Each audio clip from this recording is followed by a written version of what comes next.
A big update here this morning. A nationally recognized civil rights attorney is stepping in to represent the family of Stephen Jones in Hartford. Police say Stephen Jones was shot 9 times by a Hartford police officer while he was holding a knife during a mental health crisis. Your reporter Anna Stansfield is live outside police headquarters breaking down this update. Anna, the Crump Law Firm has represented some pretty big cases.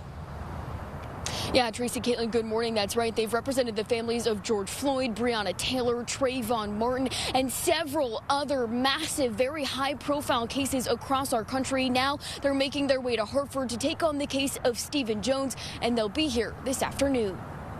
Mourning continues in the capital city after the death of Stephen Jones 10 days ago. Over the weekend, a vigil was held for the 55-year-old by a community who says they are sick of police violence. Dozens gathered on Blue Hills Avenue, where Jones was shot 9 times by a Hartford police officer. He was carrying a knife when the officer fired. The Hartford Police Union says the use of force was justified. The Inspector General ruled it a homicide and is still investigating whether or not to recommend criminal charges.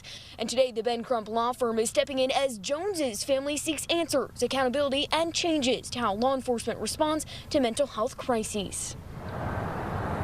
And as I mentioned, we're expecting the law firm to be here later this afternoon. They'll join the Jones family as well as the NAACP for a press conference here in Hartford at 2:30. Our team will be there bringing you the latest updates on air and on the WFSB app. For now, though, I'm your reporter live in Hartford. Anna Stansfield, Channel 3 Eyewitness News.